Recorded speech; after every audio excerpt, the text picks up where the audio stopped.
Hey everyone, it's Rick, former investment banker, buy-side analyst and prop trader with 25 years in the game. Today I'm combining positioning, sentiment, and technicals to hunt for asymmetric trade setups. Welcome to Offsides Macro.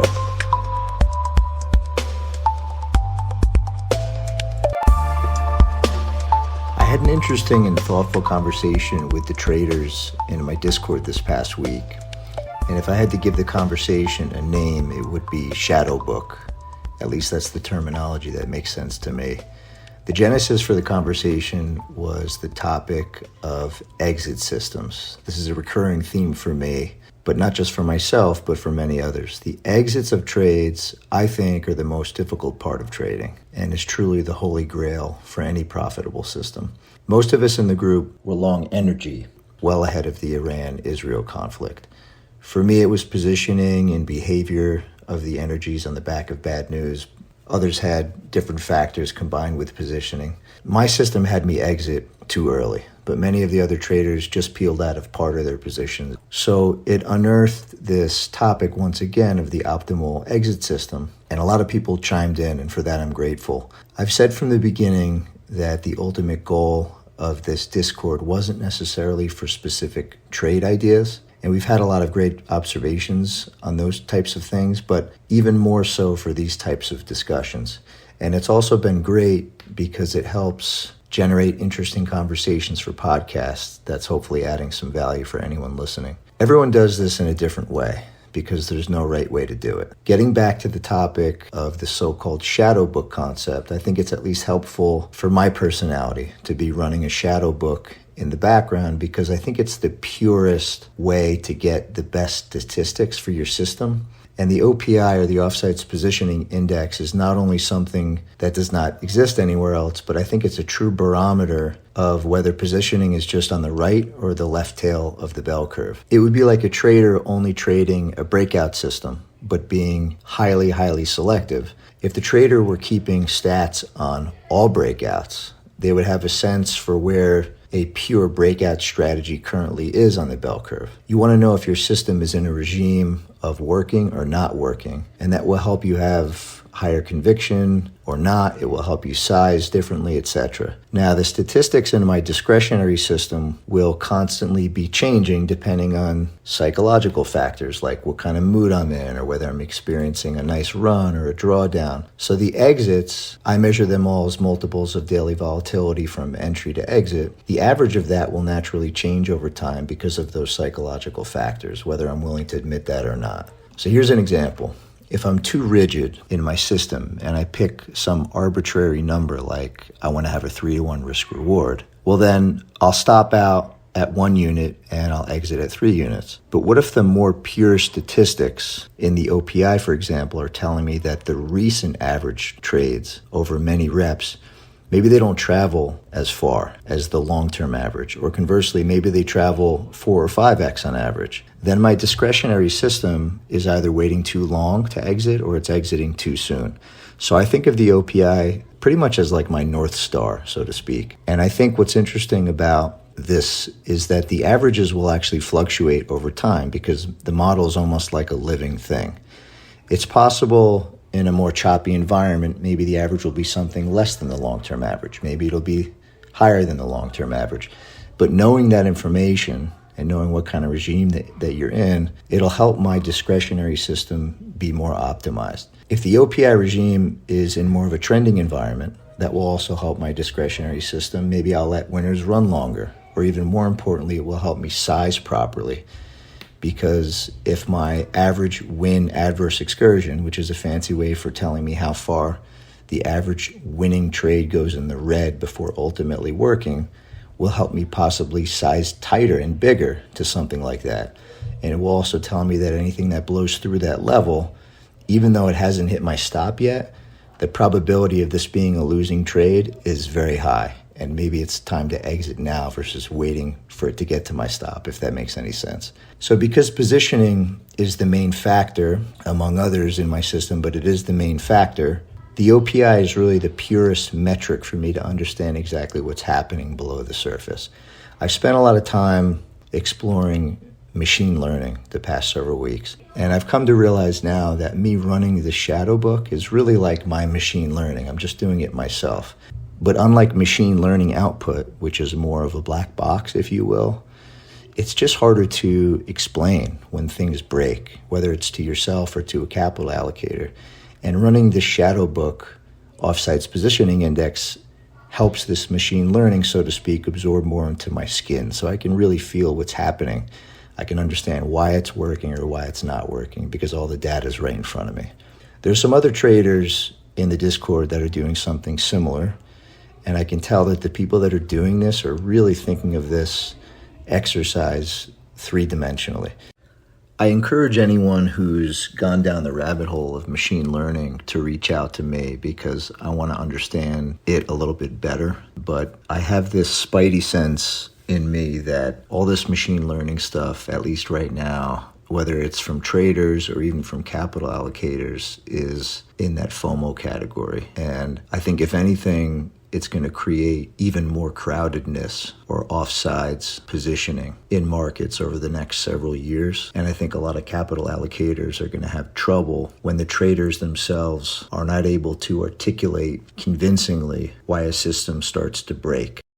I've made this analogy before, but I'll say it again for the benefit of those who have not heard me say it. I think of this practice that we call trading as if I inherited a widget factory. And the widget factory has a certain output, it has certain expenses. If I were to inherit the widget factory, I wouldn't come in and say, okay, great, my output is X, my expenses are Y, and my net profit is Z. The exercise would be, how can I incrementally lower cost? How can I raise the output, but not at the expense of producing an inferior product? Maybe I can buy electricity in bulk to take my cost of goods sold from $1 down to 98 cents. And how can I automate some additional systems to take that expense down to maybe 96 cents per widget? Maybe I could outsource the delivery of my product to take the expenses down to 94 cents. And how can I invest X dollars, for example, into an additional salesperson with the net effect of raising the price per widget by 2 cents, et cetera, et cetera. You get the point. The exercise of trading should be methodical. It should be boring, but it's also something that should be very thoughtful in order to continually optimize your system over time.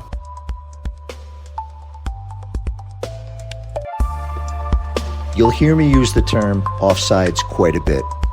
I've written on this extensively, but consider it in the context of a sports analogy. Being offsides is not a place you want to be. Lastly, for the best experience, I highly recommend you open the deck listed in the show notes. The charts and tables that I reference will help you fully connect the dots. So let's dive into last week's highlighted markets and how they fared through today, Monday, the 23rd. And I'm using that date instead of a typical Friday because the CFTC data hit the tape this afternoon. I continually sounded like a broken record, highlighting that the equities had continued to be offside short. And through Monday, they had a great week, up over about 1 day's worth of vol. I'll continue to point out that the current consensus and tone really, to me anyway, rhymes a lot with this stubborn, underinvested thing that we had going on in 22 and 23, and everybody just talked trash about the market all the way up. The one thing there that's finally going against the grain, though, is the Offside Positioning Index risk-on, risk-off indicator, and that's come off quite a bit, but we'll dive into that a little bit later. It's still showing me to be net long risk on, but not nearly what it showed us over the past couple of months. I had also been continually highlighting that I thought the developed market FX as a group was getting, and I kept using the word close, and it looked like the trade was about to begin working, net long USD. And today, Monday, we had a pretty lousy reversal, so more on those markets later. Other than that, I mentioned the softs, metals, and ag, but everything was marginally up or down, less than 1 day's worth of vol, so not enough to admit victory or defeat there. So now let's get into where the street is most offsides today. I mentioned earlier that the equities remain in the offsides short positioning. And now the front end of the curve has entered into the lower quartile, and the long end of the curve is not quite there yet, but we're approaching the upper quartile. So the street, unless this is basis trading related, seems to have a reasonably aggressive positioning in a flattener trade here. The Dixie contract is now pinned at max short. And although I did mention in the past that I prefer to look at the developed market FX oscillator that I created as a better barometer because the notional there just trades far greater than the amount in the Dixie contract. But I feel like I need to point that out, and you'll see why later when we dive into the charts. The developed market FX continues to be the similar story as the past several weeks, nearing the offsides long positioning. And now the emerging market FX is not really that far behind, now having entered through the upper quartile. Lastly, ag just continues to be stubbornly offsides long, with lean hogs maxed out at the 100th percentile. Back on the US dollar for a moment, there was some conflicting research out last week about where the street really is here. But I'd like to point out this recent B of A survey that you may have seen. It said, quote, "What's also notable from the survey was the stark concern over the fate of U.S. assets. Global fund managers are the most underweight the U.S. dollar in at least 2 decades. Betting against the greenback, in fact, was cited as one of the market's most crowded trades, according to the survey, trailing only long positions in gold and Mag 7. So dive into the deck with me. That's linked in the show notes, and we'll start once again with the positioning in the equities. You can see that the S&Ps, NASDAQ, and Russell remain very shorted. Scroll with me a little bit further and we'll dive into FX. I mentioned the Dixie contract as not necessarily my favorite barometer on positioning of the US dollars because of the notional, etc. But I'd like for everybody to take a look at the chart closer. Look at the blue oscillator relative to the light gray chart, which is the underlying price of the Dixie.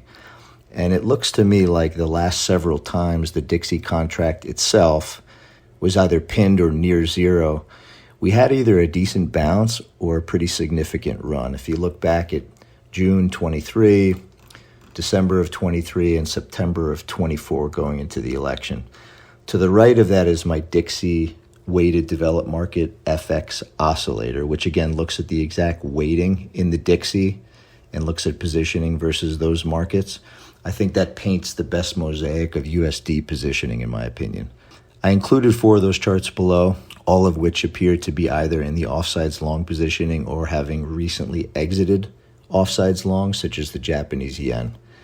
Lastly, for the highlighted market section, there are 2 interesting oscillators in both soybeans and soybean meal that might set up for a possible pair trade here. The correlation, if you do a 3-month look back, is roughly 0.7 on that. Lastly, if you scroll with me to the OPI, or the Offsides Positioning Index that I've written about extensively, feel free to click on the header there and it'll take you to a brief primer. The biggest takeaways here are what I indicated several weeks back, that I thought positioning was about to enter into a drawdown, or at least some sideways action, and that's in fact what happened. You can see after the really great performance year to date that we've had about a 6.5% drawdown, with some recent, looks like treading water the last couple of weeks. SocGen Trend Index just can't seem to get out of its own way. It's down roughly 8% year to date.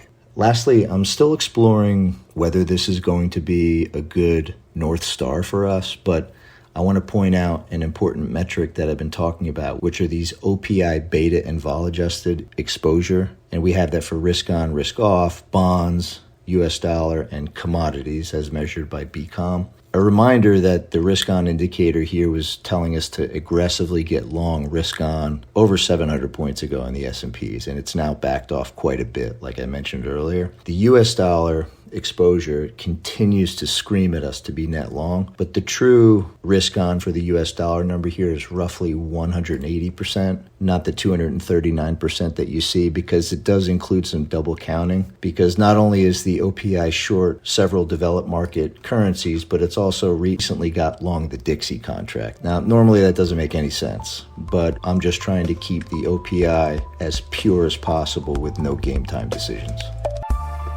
Thank you for coming to Offsides Macro.